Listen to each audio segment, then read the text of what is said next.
जुगो जुग अटल तख्त जबर छत्र दे मालिक बाणी गुरु शब्द गुरु हाजिर नाजिर प्रतख सतगुरु धन धन साहिब श्री गुरु ग्रंथ साहिब सच्चे पातशाह जी की पावन हजूरी अंदर सुभाईमान गुरु रूप साध संगत जी आओ सारिया संगतां साहिबां दे चरनां विच सीस झुकाओ सुरत करके गुरु चरनां नूं घुट के पकड़िए। जिन्नियां भी संगतां साहिब जी दी गोद विच बैठे हो कोई भी रसना वांझी ना रहे। सारे फतेह बुलाओ जी। वाहिगुरु जी का खालसा वाहिगुरु जी की फतेह। साहिब जी दी अपार बख्शिश कृपा सदका गुरुद्वारा सिख संगत तुरंगा न्यूजीलैंड दियां समूह संगतां वल्लों चल रहे विशेष गुरमत समागमां दे चौथे दीवान विच आप सारियां संगतां बहुत प्यार श्रद्धा भावना अते सत्कार दिलां विच लैके गुरु पातशाह जी दी पावन गोद विच पहुंचे हो। यतन करना जिन्ना समा साहिब जी ने सानू टुट के बख्शिया गुरु पातशाह जी की हजूरी विच लेखे विच पै जाए। सतगुरु सच्चे पातशाह जी का उपदेश साडे मनां विच वस जाए। आओ विचार की आरंभता तो पहला सारियां संगतां कृपा करो अपनी रसना नूं उस महारस दे नाल गुणूंद करिए जिस वर्गी मिठास दुनिया के किसी पदार्थ विच है नहीं। सारियां संगतां एक मन एक चित हो के बोलो जी सतनाम श्री वाहिगुरु।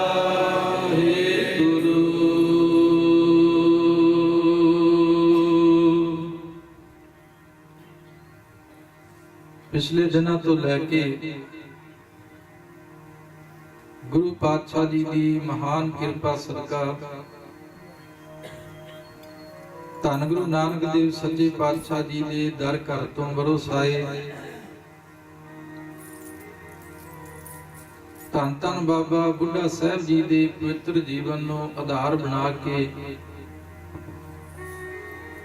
आपां सारियां संगतां सुरतियां बिरतियां करके गुरु के चरनां दे नेड़े होण दा यतन कर रहे हैं।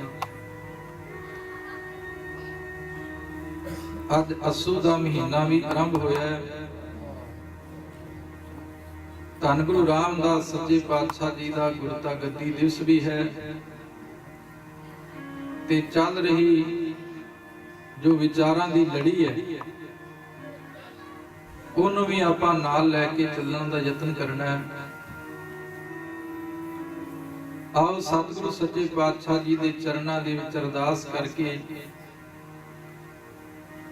वो ब्रह्म विचार मंगिए जिहदे नाल जुड़िया साडा सारियां दा जीवन सुखदाई हो जाए।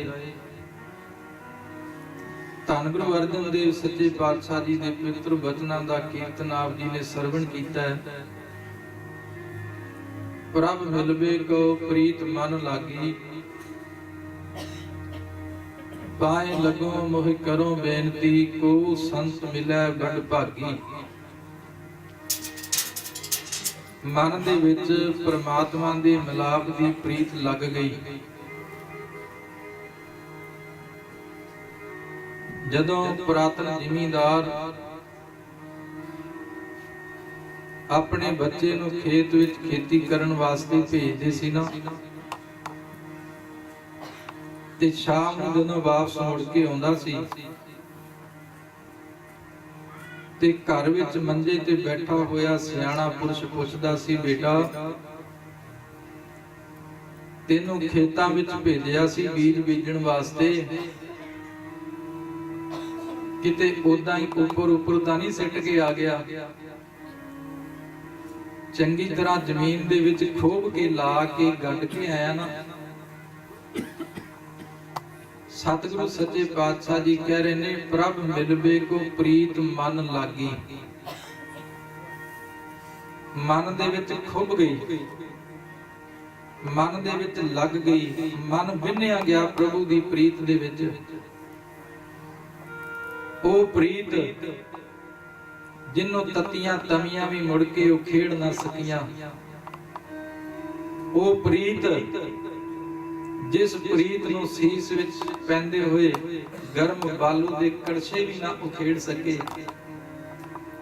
ਉਹ ਪ੍ਰੀਤ ਜਿਸ ਪ੍ਰੀਤ ਨੂੰ ਬਾਬੇ ਪਿਰਥੀਏ ਤੇ ਚੰਦੂ ਵਰਗਿਆਂ ਦੀਆਂ ਗੱਲਾਂ ਵੀ ਉਖੇੜ ਨਾ ਸਕੀਆਂ। ਧੰਨ ਗੁਰੂ ਅਰਜਨ ਦੇਵ ਸੱਚੇ ਪਾਤਸ਼ਾਹ ਜੀ ਕਹਿੰਦੇ ਨੇ, ਐਸੀ ਪ੍ਰੀਤ ਮੇਰੇ ਮਨ ਵਿੱਚ ਲੱਗ ਗਈ। ਪ੍ਰਭ ਮਿਲਵੇ ਕੋ ਪ੍ਰੀਤ ਮਨ ਲਾਗੀ। ਅੱਗੇ ਨਿਸ਼ਾਨੀ ਹੈ ਗੁਰੂ ਕੋ, ਹੰਕਾਰ ਕਰਨਾ ਹੈ ਕਰੀ ਜਾਓ, ਕੋਈ ਰੋਕਣ ਵਾਲਾ ਨਹੀਂ। ਅੱਜ ਆਪਾਂ ਸੁਤੰਤਰ ਆ, ਪਰ ਹਕੀਕਤ ਇਹ ਹੈ ਜਿਨ੍ਹਾਂ ਦੇ ਮਨ ਵਿੱਚ ਪ੍ਰਮਾਤਮਾ ਦੇ ਮਿਲਾਪ ਦੀ ਪ੍ਰੀਤ ਲੱਗ ਗਈ ਨਾ, ਹੰਕਾਰ ਤੇ ਉਹਨਾਂ ਦੀ ਜ਼ਿੰਦਗੀ ਵਿੱਚੋਂ ਖੰਭ ਲਾ ਕੇ ਉੱਡ ਜਾਂਦਾ। ਉਹ ਤੇ ਸਾਰਿਆਂ ਅੱਗੇ ਹੱਥ ਜੋੜਦੇ ਨੇ ਤੇ ਸਾਰਿਆਂ ਅੱਗੇ ਝੁਕਣ ਲੱਗ ਜਾਂਦੇ ਨੇ, ਕਿਉਂਕਿ ਪ੍ਰੀਤ ਟਿਕਦੀ ਹੀ ਉੱਥੇ ਹੈ ਜਿੱਥੇ ਨਿਮਰਤਾ ਹੈ। ਤੇ ਜਿੱਥੇ ਨਿਮਰਤਾ ਆ ਜਾਏ ਉੱਥੇ ਜੀਵਨ ਦੇ ਵਿੱਚ ਇੱਕ ਝੁਕਾਓ ਦਾ ਲਹਿਜਾ ਪੈਦਾ ਹੋ ਜਾਂਦਾ ਹੈ। ਗੁਰੂ ਪਾਤਸ਼ਾਹ ਜੀ ਅਗਲੀ ਪੰਕਤੀ ਵਿੱਚ ਕਹਿੰਦੇ ਨੇ, ਪਾਏ ਲੱਗੋ, ਪੈਰਾਂ ਦੇ ਵਿੱਚ ਲੱਗ ਜਾਵਾਂ, ਮੋਹੇ ਕਰੋ ਬੇਨਤੀ, ਸਵਾਲ ਜਵਾਬ ਨਾ ਕਰਾਂ, ਚਰਚਾ ਨਾ ਕਰਾਂ, ਪ੍ਰਸ਼ਨ ਉੱਤਰ ਨਾ ਕਰਾਂ, ਬੇਨਤੀ ਕਰਾਂ। ਅੱਜ ਬਹੁਤਾ ਸਿੱਖ ਸਮਾਜ ਜਿਹੜਾ ਨਾ ਉਹ ਸਵਾਲਾਂ ਤੇ ਜਵਾਬਾਂ ਦੇ ਵਿੱਚ ਘਿਰ ਗਿਆ। ਰਸਤਾ ਕਿਸੇ ਨੂੰ ਨਜ਼ਰ ਨਹੀਂ ਆ ਰਿਹਾ।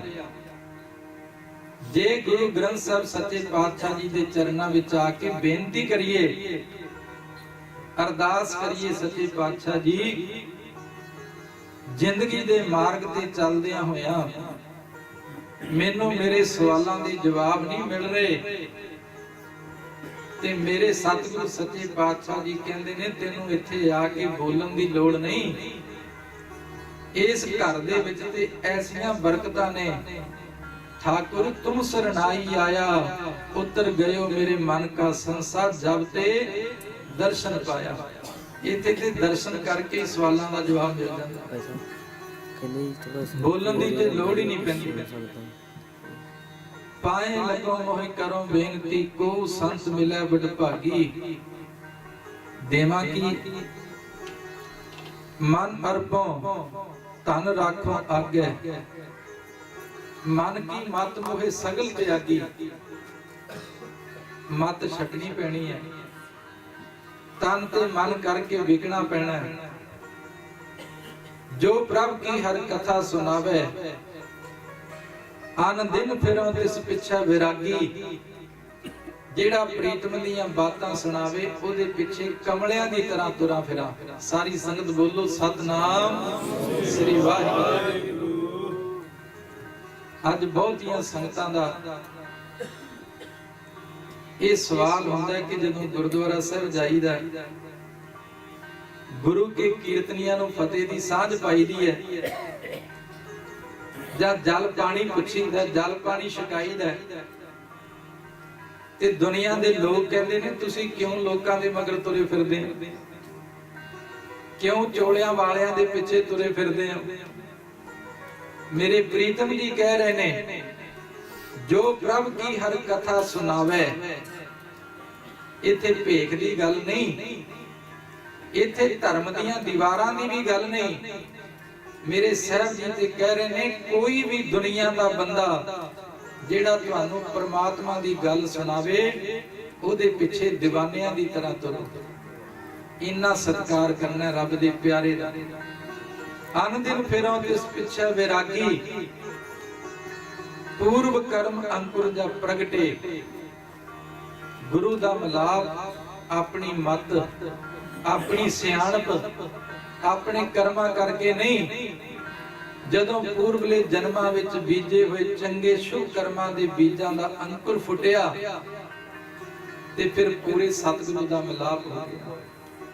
पूर्व कर्म अंकुर जा प्रगटे, भेटियो पुरख रस वैरागी, मिटियो अंधेर, हनेरा मिट गया।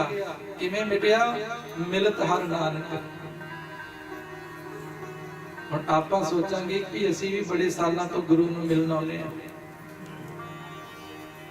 साडे मन दी दुनिया विच तेरे तक हनेरा उसी तरह बनिया। गुरमुखो बेनती ध्यान नाल सुण लिओ। दीवे दे विच तेल भी होवे, बत्ती भी वट के पाई होवे,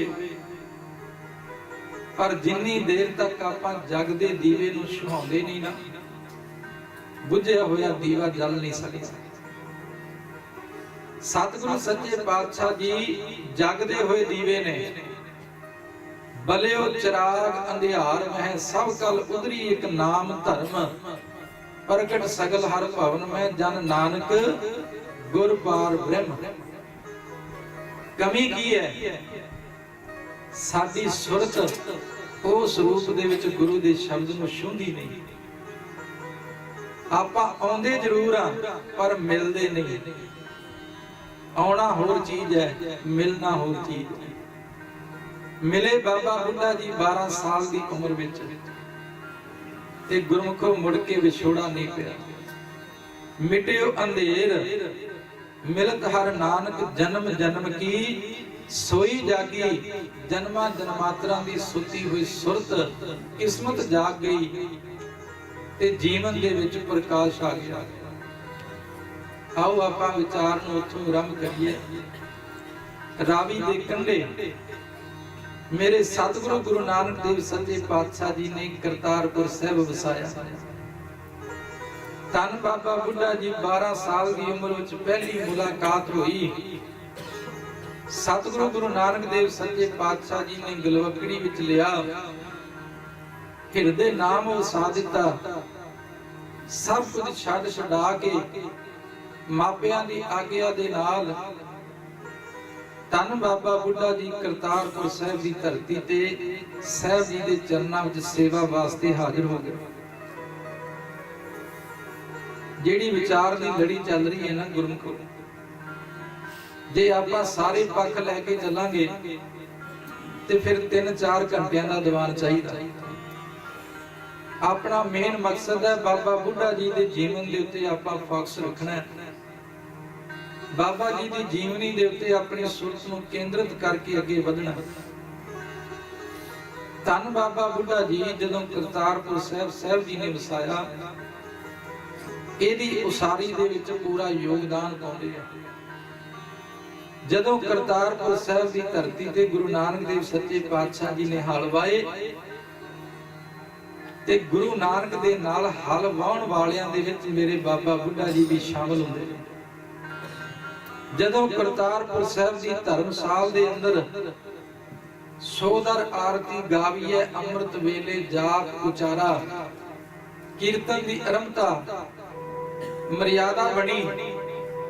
उस मर्यादा नूं बन्नण विच बाबा बुढ़ा जी का भी योगदान है।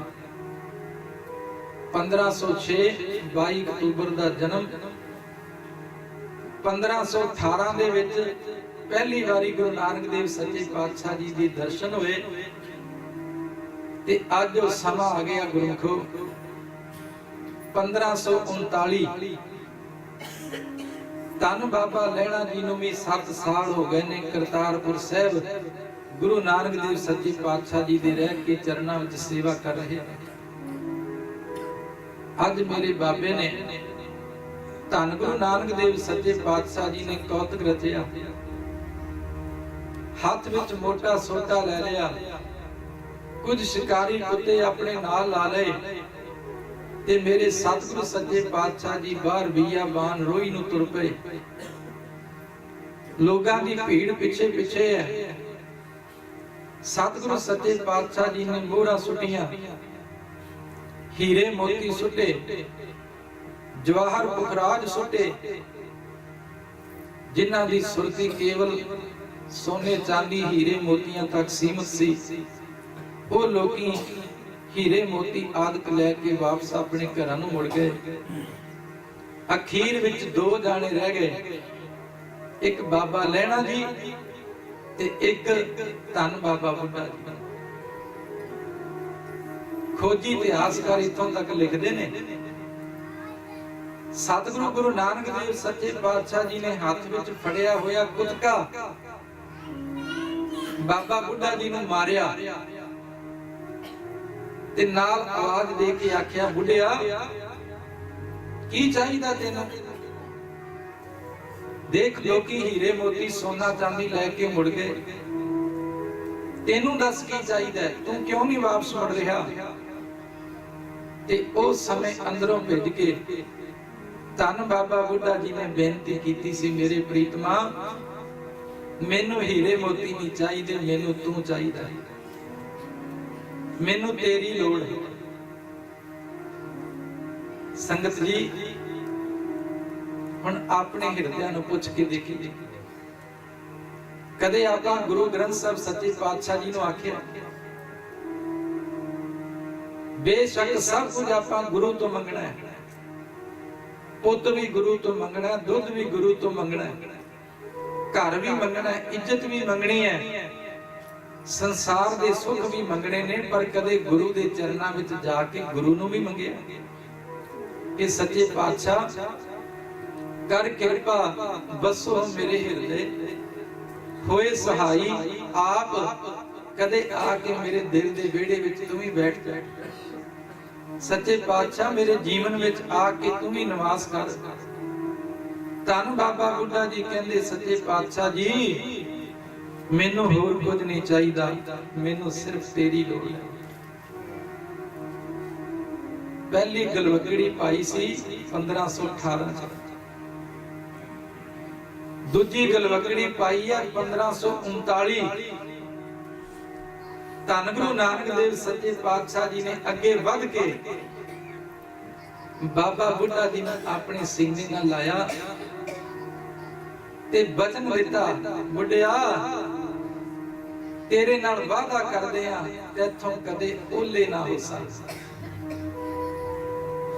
किसे नूं भावें मैं लब्बां जां ना लब्बां, मैं जिथे भी लुक के बैठ जावां, जिस भी रूप दे विच होवां, किसे नूं पता लगे जां ना लगे, पर तेरे तो मैं कदी ओले नहीं होवांगा। बोलो सोना सतगुरु सच्चे पातशाह जी के चरणों के विचों ये असीस लैके बाबा जी वापस मुड़ आए। इतिहास में आप सारियां संगतां जानदे हो, वो समा आ गया जदों बाबा लैणा जी नूं धन गुरु नानक देव सच्चे पातशाह जी ने सीने ला के अंगद बना दिता। अज करतारपुर साहिब की धरती ते इकट्ठ होया है कि गुरमुखो धन बाबा बुड्ढा जी नूं अज पहला सन्मान मिलना गुरु घर दे विच। सतगुरु सच्चे पातशाह जी ने गुरु अंगद देव महाराज जी नूं तखत दे उत्ते विराजमान कर दिता। परिक्रमा कीतियां, इस धरती दे तख्ते दे उत्ते सब तो पहला इनकलाब होया। अज गुरु अपने सेवक दे अगे झुकण लगे। धन गुरु नानक देव सच्चे पातशाह जी ने नमस्कार कर दी गुरु अंगद देव महाराज जी नूं ते आवाज दे के आखिया बाबा बुड्ढा जी नूं। कई इतिहासकारां ने बिरद शब्द भी वरतिया, बिरद जी आओ। इस तो बाद वाली जेड़ी रस्म है ना गुरता गद्दी दी, वो तुसी निभानी। ਜੋਤ ਤੇ ਗੁਰੂ ਨਾਨਕ ਦੇਵ ਸੱਚੇ ਪਾਤਸ਼ਾਹ ਜੀ ਨੇ ਅੰਦਰ ਟਿਕਾ ਦਿੱਤੀ ਸੀ। ਧੰਨ ਬਾਬਾ ਬੁੱਢਾ ਜੀ ਨੇ ਗੁਰੂ ਅੰਗਦ ਦੇਵ ਸੱਚੇ ਪਾਤਸ਼ਾਹ ਜੀ ਦੇ ਪਾਵਨ ਮਸਤਕ ਦੇ ਉੱਤੇ ਗੁਰਤਾ ਗੱਦੀ ਦਾ ਤਿਲਕ ਲਾਇਆ। ਤੇ ਗੁਰਮੁਖੋ ਹਕੀਕਤ ਹੈ, ਧੰਨ ਬਾਬਾ ਬੁੱਢਾ ਜੀ ਉਹ ਭਾਗਾਂ ਵਾਲੀ ਗੁਰੂ ਨਾਨਕ ਦੇ ਘਰ ਦੀ ਸ਼ਖਸੀਅਤ ਹਨ, ਜਿਸ ਵੀ ਸਰੀਰ ਦੇ ਵਿੱਚ ਗੁਰੂ ਦੀ ਜੋਤ ਪ੍ਰਵੇਸ਼ ਹੁੰਦੀ ਹੈ, ਪਹਿਲਾਂ ਸਤਿਗੁਰੂ ਮੱਥਾ ਟੇਕਦੇ ਤੇ ਦੂਜਾ ਮੱਥਾ ਟੇਕਣ ਵਾਲਾ ਮੇਰੇ ਗੁਰੂ ਨਾਨਕ ਦਾ ਬਾਬਾ ਬੁੱਢਾ ਸੀ। ਸਭ ਤੋਂ ਪਹਿਲਾਂ ਸਿੱਖਾਂ ਵਿੱਚੋਂ ਬਾਬਾ ਬੁੱਢਾ ਜੀ ਨੂੰ ਇਹ ਸੁਭਾਗ ਮਿਲਦਾ ਰਿਹਾ 6ਵੇਂ ਪਾਤਸ਼ਾਹ ਤੱਕ ਕਿ ਪਹਿਲਾਂ ਗੁਰੂ ਸਾਹਿਬ ਨੇ ਮੱਥਾ ਟੇਕਣਾ ਤੇ ਦੂਜਾ ਮੱਥਾ ਬਾਬਾ ਬੁੱਢਾ ਜੀ ਟੇਕਦੇ ਸੀ। ਤੇ ਹਕੀਕਤ ਹੈ ਗੁਰਮੁਖੋ, ਜਿਸ ਨੂੰ ਬਾਬਾ ਬੁੱਢਾ ਜੀ ਦਾ ਮੱਥਾ ਟੇਕ ਜਾਂਦਾ ਸੀ ਨਾ, ਸਾਰੀ ਦੁਨੀਆ ਸਮਝ ਜਾਂਦੀ ਸੀ ਕਿ ਜਿਹਦੇ ਅੱਗੇ ਬਾਬਾ ਬੁੱਢਾ ਜੀ ਦਾ ਸੀਸ ਝੁਕ ਗਿਆ, ਪਰਮਾਤਮਾ ਦੀ ਜੋਤ ਇਹਦੇ ਅੰਦਰ ਆ ਕੇ ਵਸ ਗਈ ਹੈ। ਸਾਰੀ ਸੰਗਤ ਬੋਲੋ ਸਤਨਾਮ ਸ੍ਰੀ ਵਾਹਿਗੁਰੂ। ਧੰਨ ਬਾਬਾ ਬੁੱਢਾ ਜੀ, ਕੈਸਾ ਜੀਵਨ ਆਪ ਜੀ ਦਾ। ਪਹਿਲਾ ਮਸਤਕ ਗੁਰੂ ਨਾਨਕ ਦੇਵ ਸੱਚੇ ਪਾਤਸ਼ਾਹ ਜੀ ਨੇ ਝੁਕਾਇਆ ਗੁਰੂ ਅੰਗਦ ਦੇਵ ਪਾਤਸ਼ਾਹ ਜੀ ਦੇ ਅੱਗੇ, ਤੇ ਦੂਸਰਾ ਮੱਥਾ ਬਾਬਾ ਬੁੱਢਾ ਜੀ ਨੇ ਟੇਕਿਆ। ਸਮਾਂ ਆਇਆ, ਧੰਨ ਗੁਰੂ ਨਾਨਕ ਦੇਵ ਸੱਚੇ ਪਾਤਸ਼ਾਹ ਜੀ ਪ੍ਰਭੁਰ ਪਿਆਨਾ ਕਰ ਗਏ। ਗੁਰੂ ਅੰਗਦ ਦੇਵ ਸੱਚੇ ਪਾਤਸ਼ਾਹ ਜੀ ਕਰਤਾਰਪੁਰ ਸਾਹਿਬ ਦੀ ਧਰਤੀ ਨੂੰ ਛੱਡ ਕੇ ਖੰਡੂਰ ਵਿਖੇ ਆ ਗਏ। ਮਾਤਾ ਭਰਾਈ ਦੇ ਗ੍ਰਹਿ ਵਿਖੇ ਗੁਪਤ ਵਾਸ ਕਰ ਲਿਆ। ਹੁਕਮ ਕਰ ਦਿੱਤਾ ਕਿਸੇ ਨੂੰ ਸਾਡੇ ਬਾਰੇ ਦੱਸਣਾ ਨਹੀਂ। ਇੱਥੇ ਬਹੁਤੀ ਵਾਰੀ ਸਾਡੇ ਮਨ ਵਿੱਚ ਇਹ ਸਵਾਲ ਪੈਦਾ ਹੋ ਸਕਦਾ ਹੈ ਕਿ ਸਤਿਗੁਰੂ ਸੱਚੇ ਪਾਤਸ਼ਾਹ ਜੀ ਆਖਰ ਗੁਪਤ ਵਾਸ ਹੋ ਕੇ ਕਿਉਂ ਬੈਠ ਗਏ। ਬੇਸ਼ੱਕ ਮੇਰੇ ਸਾਹਿਬ ਜੀ ਦੁੱਖ ਤੇ ਸੁੱਖ ਤੋਂ ਪਰੇ ਦੀ ਅਵਸਥਾ ਦੇ ਮਾਲਕ ਨੇ। ਹਰਕ ਸੋਗ ਦੋਹੂ ਤੇ ਮੁਕਤਾ ਹੈ ਮੇਰਾ ਗੁਰੂ। ਗੁਰਮੁਖੋ, ਧੰਨ ਗੁਰੂ ਅੰਗਦ ਦੇਵ ਸੱਚੇ ਪਾਤਸ਼ਾਹ ਜੀ ਵਿਸਮਾਦ ਦੀ ਅਵਸਥਾ ਵਿੱਚ ਅੰਦਰ ਬੈਠੇ ਹੈ। ਜਿਹਨੂੰ ਹਰ ਸਾਹ ਦੇ ਨਾਲ ਮੱਥਾ ਟੇਕਦੇ ਸੀ, ਅੱਜ ਖੰਡਾਂ ਬ੍ਰਹਮੰਡਾਂ ਦੇ ਮਾਲਕ ਨੇ ਜਦੋਂ ਉਹਨੂੰ ਮੱਥਾ ਟੇਕ ਦਿੱਤਾ ਹੋਵੇ, ਉਹਦੇ ਦਿਲ ਨੂੰ ਪੁੱਛਿਆ ਜਾਣੀਏ ਉਹ ਕਿਸ ਅਵਸਥਾ ਵਿੱਚ ਹੋਵੇਗਾ ਤੇ ਕਿਉਂ ਦਰਵਾਜ਼ੇ ਬੰਦ ਕਰਕੇ ਬੈਠ ਗਿਆ ਹੋਵੇਗਾ। ਧੰਨ ਗੁਰੂ ਅੰਗਦ ਦੇਵ ਸੱਚੇ ਪਾਤਸ਼ਾਹ ਜੀ ਖੰਡੂਰ ਦੀ ਧਰਤੀ ਤੇ ਮਾਤਾ ਭਰਾਈ ਦੇ ਘਰ ਇਕਾਂਤਵਾਸ ਹੋ ਗਏ। ਇਧਰ ਕਰਤਾਰਪੁਰ ਸਾਹਿਬ ਦੀ ਧਰਤੀ ਤੇ ਹੌਲੀ ਹੌਲੀ ਸੰਗਤਾਂ ਨੂੰ ਪਤਾ ਲੱਗ ਰਿਹਾ ਗੁਰੂ ਨਾਨਕ ਸਾਹਿਬ ਸੱਚੇ ਪਾਤਸ਼ਾਹ ਜੀ ਜੋਤੀ ਜੋਤ ਸਮਾ ਗਏ ਨੇ। ਸੰਗਤਾਂ ਬੈਰਾਗੀ ਹਿਰਦਿਆਂ ਦੇ ਨਾਲ ਕਰਤਾਰਪੁਰ ਸਾਹਿਬ ਨੂੰ ਵਹੀਰਾਂ ਘੱਟ ਕੇ ਆ ਰਹੀਆਂ ਨੇ। ਇੱਥੇ ਪਹੁੰਚਦਿਆਂ ਸਾਰ ਸੰਗਤ ਨੂੰ ਪਤਾ ਤੇ ਲੱਗ ਗਿਆ ਕਿ ਜੋਤ ਬਾਬਾ ਲਹਿਣਾ ਜੀ ਦੇ ਅੰਦਰ ਟਿਕਾ ਕੇ ਧੰਨ ਗੁਰੂ ਨਾਨਕ ਦੇਵ ਸੱਚੇ ਪਾਤਸ਼ਾਹ ਜੀ ਨੇ ਉਹਨਾਂ ਨੂੰ ਗੁਰੂ ਅੰਗਦ ਦੀ ਪਦਵੀ ਦੇ ਦਿੱਤੀ ਹੈ। ਪਰ ਸੰਗਤਾਂ ਦਰਸ਼ਨ ਕਰਨਾ ਚਾਹੁੰਦੀਆਂ ਨੇ, ਧੰਨ ਗੁਰੂ ਅੰਗਦ ਦੇਵ ਸੱਚੇ ਪਾਤਸ਼ਾਹ ਜੀ ਨਜ਼ਰ ਨਹੀਂ ਆ ਰਹੇ।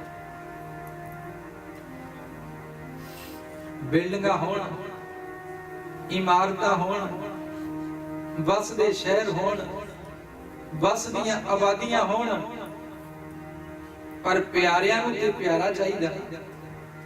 ਬਿਲਡਿੰਗਾਂ ਤੋਂ ਕੀ ਲੈਣਾ ਗੁਰੂ। ਕਰਤਾਰਪੁਰ ਸਾਹਿਬ ਵਸ ਰਿਹਾ, ਹਜ਼ਾਰਾਂ ਲੋਕ ਬੈਠੇ ਨੇ, ਪਰ ਗੁਰੂ ਨਾਨਕ ਦੇ ਦਰਸ਼ਨਾਂ ਦੀਆਂ ਪਿਆਸੀਆਂ ਸੰਗਤਾਂ ਉਸ ਜੋਤ ਦੇ ਦੀਦਾਰ ਕਰਨਾ ਚਾਹੁੰਦੀਆਂ। ਧੰਨ ਗੁਰੂ ਅੰਗਦ ਦੇਵ ਸੱਚੇ ਪਾਤਸ਼ਾਹ ਜੀ ਨੂੰ ਮਿਲਣਾ ਚਾਹੁੰਦੀਆਂ। ਜਦੋਂ ਸਾਹਿਬ ਜੀ ਨਜ਼ਰ ਨਹੀਂ ਆਏ ਤੇ ਗੁਰਮਤਿ ਸਿੱਖਾਂ ਨੂੰ ਪਤਾ ਹੈ ਕਿ ਬਾਬਾ ਬੁੱਢਾ ਜੀ ਨੂੰ ਇਹ ਅਸੀਸ ਮਿਲੀ ਹੈ ਕਿ ਤੇਰੇ ਤੋਂ ਕਦੇ ਓਲੇ ਨਾ ਹੋਸਾ। ਸਾਰੇ ਗੁਰਸਿੱਖ ਇਕੱਠੇ ਹੋਏ, ਬਾਬਾ ਬੁੱਢਾ ਜੀ ਨੂੰ ਜਾ ਕੇ ਬੇਨਤੀ ਕੀਤੀ, ਬਾਬਾ ਜੀ ਹੁਣ ਸਾਡੀ ਅਗਵਾਈ ਕਰੋ। ਹਕੀਕਤ ਦਾ ਗੁਰਮੁਖੋ, ਆਪ ਜੀ ਦੇਖੋਗੇ ਬਾਬਾ ਜੀ ਦੇ ਜੀਵਨ ਦੀ ਵਿਚਾਰ ਕਰਕੇ, ਜਦੋਂ ਜਦੋਂ ਵੀ ਗੁਰਸਿੱਖੀ ਦਾ ਬੇੜਾ ਹਿੱਲਣ ਲੱਗਿਆ ਜਾਂ ਸਿੱਖ ਸੰਗਤਾਂ ਡਾਵਾਂ ਡੋਲ ਹੋਣ ਲੱਗੀਆਂ, ਤੇ ਮੇਰੇ ਬਾਬਾ ਬੁੱਢਾ ਜੀ ਨੇ ਅੱਗੇ ਹੋ ਕੇ ਸੰਗਤਾਂ ਦੀ ਯੋਗ ਅਗਵਾਈ ਵੀ ਕੀਤੀ। ਬਾਬਾ ਜੀ ਤੁਹਾਨੂੰ ਤੇ ਵਾਅਦਾ ਕਰਕੇ ਗਏ ਨੇ ਸਾਹਿਬ ਜੀ, ਤੇਰੇ ਤੋਂ ਕਦੇ ਓਲੇ ਨਾ ਹੋਸਾਂ। ਹੁਣ ਸਾਡੇ ਨਾਲ ਚੱਲੋ, ਸਾਡੇ ਅੱਗੇ ਲੱਗੋ, ਅਸੀਂ ਤੁਹਾਡੇ ਪਿੱਛੇ ਤੁਰਦੇ ਆ। ਸਾਨੂੰ ਗੁਰੂ ਲੱਭ ਕੇ ਦਿਓ, ਗੁਰੂ ਦੇ ਦਰਸ਼ਨਾਂ ਤੋਂ ਬਿਨਾਂ ਸਾਡਾ ਮਨ ਨਹੀਂ ਲੱਗਦਾ। ਖੰਭ ਵੇ ਕੰਗੜੇ ਜੇ ਲਾ, ਕਿੰਨਾ ਸਾਵੀ ਤੋਲ। ਸੰਗਤਾਂ ਦੇ ਮਨ ਦੀ ਅਵਸਥਾ ਹੈ, ਜੇ ਬਾਜ਼ਾਰ ਵਿੱਚੋਂ ਮੁੱਲ ਵਿਕਦੇ ਖੰਭ ਮਿਲ ਜਾਣ, ਕਿੰਨਾ ਸਾਵੀ ਤੋਲ ਦਾ ਮਤਲਬ ਜਿੰਨੇ ਮਰਜ਼ੀ ਮਹਿੰਗੇ ਮਿਲ ਜਾਣ, ਤਨ ਜੜਾਈ ਆਪਣੇ ਲਾਹਾਂ ਸੋ ਸੱਜਣ ਟੋਲ। ਆਪਣੇ ਤਨ ਦੇ ਨਾਲ ਜੋੜ ਲਵਾਂ ਤੇ ਉਡਾਰੀ ਭਰ ਕੇ ਆਪਣੇ ਗੁਰੂ ਨੂੰ ਜਾ ਕੇ ਮਿਲ ਲਵਾਂ। ਇਸ ਤਰ੍ਹਾਂ ਦੀ ਬੇਵਿਲਤਾ ਸੰਗਤਾਂ ਦੇ ਮਨ ਵਿੱਚ। ਧੰਨ ਬਾਬਾ ਬੁੱਢਾ ਜੀ ਤੁਰ ਪਏ ਨੇ, ਕਰਤਾਰਪੁਰ ਸਾਹਿਬ ਦੀ ਧਰਤੀ ਨੂੰ ਛੱਡ ਕੇ ਰਾਵੀ ਨੂੰ ਪਾਰ ਕੀਤਾ ਤੇ ਪਹੁੰਚ ਗਏ ਖਡੂਰ ਸਾਹਿਬ ਦੀ ਧਰਤੀ ਤੇ। ਸਿੱਧਾ ਜਾ ਕੇ ਮਾਈ ਭਰਾਈ ਦਾ ਦਰਵਾਜ਼ਾ ਖੜਕਾ ਕੇ ਕਹਿਣ ਲੱਗੇ, ਮਾਂ ਤੇਰੇ ਘਰ ਦੇ ਅੰਦਰ ਗੁਰੂ ਨਾਨਕ ਦੀ ਜੋਤ ਜਗ ਰਹੀ ਹੈ। ਧਿਆਨ ਦੇਣਾ ਗੁਰੂ ਕੀ ਸੰਗਤ। ਮਾਤਾ ਭਰਾਈ ਜੀ ਕਹਿਣ ਲੱਗੇ, ਬਾਬਾ ਬੁੱਢਾ ਜੀ ਤੁਹਾਨੂੰ ਕਿਹਨੇ ਦੱਸ ਪਾ ਦਿੱਤੀ? ਤੁਹਾਨੂੰ ਬਾਬਾ ਬੁੱਢਾ ਜੀ ਨੇ ਬੜੇ ਕਮਾਲ ਦੇ ਬਚਨ ਕੀਤੇ।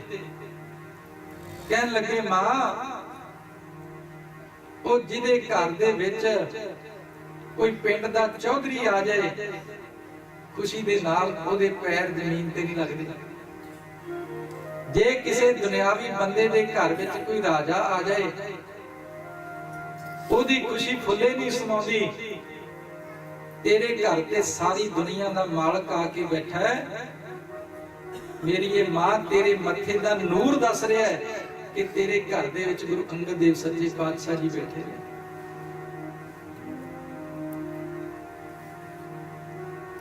ਗੁੱਜਾ ਲਾਲ ਜਿਨ੍ਹਾਂ ਨੂੰ ਮਿਲ ਜਾਏ ਨਾ ਗੁਰਮੁਖੋ, ਲਗੜਾ ਗੁੱਜਮ ਲਾਲ ਮੱਥੇ ਦੀ ਪ੍ਰਗਟ ਥੀਆ, ਉਹ ਮੱਥੇ ਤੇ ਨਿਸ਼ਾਨੀਆਂ ਆ ਜਾਂਦੀਆਂ। ਅੰਦਰ ਦੀ ਖੁਸ਼ੀ ਕਦੇ ਅੱਖੀਆਂ ਤੋਂ ਛੁਪਾਈ ਨਹੀਂ ਜਾ ਸਕਦੀ। ਮਾਂ ਆਪਾਂ ਤੇ ਫੇਰ ਮਨੁੱਖੀ ਜਾਮੇ ਦੇ ਵਿੱਚ ਆ। ਦੇਖ ਇਸ ਜ਼ਮੀਨ ਤੇ ਤੁਰੀਆਂ ਫਿਰਦੀਆਂ ਛੋਟੀਆਂ ਛੋਟੀਆਂ ਕੀੜੀਆਂ ਵੱਲ। ਭਾਵੇਂ ਤੂੰ ਅਲਮਾਰੀ ਦੇ ਵਿੱਚ ਬੰਦ ਕਰਕੇ ਚੀਨੀ ਰੱਖ ਦੇ, ਮਿੱਠਾ ਰੱਖ ਦੇ, ਇਹਨਾਂ ਕੀੜੀਆਂ ਨੂੰ ਦੱਸਣ ਦੀ ਲੋੜ ਨਹੀਂ ਪੈਂਦੀ। ਇਹ ਲਾਈਨ ਬਣਾ ਕੇ ਤੁਰਦੀਆਂ ਤੁਰਦੀਆਂ ਉਸ ਮਿੱਠੇ ਤੱਕ ਪਹੁੰਚ ਜਾਂਦੀਆਂ। ਮਾਂ ਆਪਾਂ ਤੇ ਮਨੁੱਖੀ ਜਾਮੇ ਵਿੱਚ ਆ। ਕਮਲ ਦਾ ਫੁੱਲ ਭਾਵੇਂ ਕਿਤੇ ਵੀ ਖਿੜਿਆ ਹੋਵੇ, ਭੌਰੇ ਨੂੰ ਐਡਰੈਸ ਦੇਣ ਦੀ ਲੋੜ ਨਹੀਂ ਪੈਂਦੀ, ਉਹ ਖਿੱਚਿਆ ਆਪੇ ਤੁਰਿਆ ਆਉਂਦਾ। ਤੂੰ ਝੂਠ ਨਾ ਬੋਲ, ਟਾਲ ਮਟੋਲ ਨਾ ਕਰ। ਮੇਰੀ ਇਹ ਮਾਂ ਤੇਰੇ ਘਰ ਮੇਰੇ ਸਾਹਿਬ ਜੀ ਦੀ ਜੋਤ ਜਗ ਰਹੀ ਹੈ। ਤੇਰੇ ਮੱਥੇ ਦੀ ਚਮਕ ਤੇ ਤੇਰੀਆਂ ਅੱਖਾਂ ਦੀ ਖੁਮਾਰੀ ਦੱਸ ਰਹੀ ਹੈ ਕਿ ਮੇਰਾ ਗੁਰੂ ਤੇਰੇ ਘਰ ਵਿੱਚ ਹੀ ਹੈ। ਮਾਤਾ ਭਰਾਈ ਜੀ ਦੇ ਨੈਣ ਨਮ ਹੋ ਗਏ। ਗੁਰੂ ਕੇ ਸਿੱਖਾ ਤੇਰੇ ਤੋਂ ਮੈਂ ਕੀ ਲੁਕਾ ਸਕਦੀ ਹਾਂ, ਪਰ ਦਰਵਾਜ਼ਾ ਖੋਲਣ ਦਾ ਹੁਕਮ ਨਹੀਂ। ਹੁਣ ਧੰਨ ਬਾਬਾ ਬੁੱਢਾ ਸਾਹਿਬ ਜੀ ਨੇ ਸਮੁੱਚੇ ਸੰਸਾਰ ਨੂੰ ਗੁਰੂ ਪ੍ਰਗਟ ਕਰਨ ਦੀ ਜੁਗਤ ਦੱਸੀ ਹੈ। ਮਾਂ ਦਰਵਾਜ਼ਾ ਖੜਕਾਉਣ ਦੀ ਆਗਿਆ ਨਹੀਂ। ਮਾਤਾ ਭਰਾਈ ਜੀ ਕਹਿਣ ਲੱਗੇ, ਨਹੀਂ। ਬਾਬਾ ਬੁੱਢਾ ਜੀ ਨੇ ਆਵਾਜ਼ ਦਿੱਤੀ ਗੁਰੂ ਕੇ ਕੀਰਤਨੀਆਂ ਨੂੰ, ਰਬਾਬੀਆਂ ਨੂੰ। ਕਹਿੰਦੇ ਬੈਠ ਜਾਓ ਦਰਵਾਜ਼ੇ ਦੇ ਮੂਹਰੇ। ਸਫਾ ਵਿਛਾ ਦਿੱਤੀ ਤੇ ਗੁਰਮਖੋ ਰਬਾਬੀ ਬੈਠ ਗਏ। ਧੰਨ ਬਾਬਾ ਬੁੱਢਾ ਜੀ ਨੇ ਚੌਂਕੜਾ ਲਾ ਲਿਆ ਤੇ ਕਹਿੰਦੇ ਪੜੋ ਉੱਚੀ ਉੱਚੀ ਗਾ ਕੇ ਗੁਰੂ ਨਾਨਕ ਦੀ ਬਾਣੀ ਦੇ ਸ਼ਬਦ। ਮੈਨੂੰ ਵਿਸ਼ਵਾਸ ਹੈ ਕਿ ਗੁਰੂ ਨਾਨਕ ਦੀ ਬਾਣੀ ਨੂੰ ਸੁਣ ਕੇ ਗੁਰੂ ਅੰਗਦ ਦੇਵ ਸੱਚੇ ਪਾਤਸ਼ਾਹ ਜੀ ਆਪਣੇ ਵਿੱਚ ਆ ਕੇ ਬੈਠ ਜਾਣਗੇ। ਸੰਗਤਾਂ ਇਕੱਠੀਆਂ ਹੋ ਗਈਆਂ, ਕੀਰਤਨ ਆਰੰਭ ਹੋ ਗਿਆ ਤੇ ਅਲਾਪ ਕੇ ਬੜੇ ਪਿਆਰ ਦੇ ਨਾਲ ਸੰਗਤਾਂ ਗਾ ਰਹੀਆਂ ਨੇ। ਆਓ ਗੁਰੂ ਕੋ ਆਪਾਂ ਵੀ ਦਿਲ ਦੇ ਦਰਵਾਜ਼ੇ ਖੋਲ ਕੇ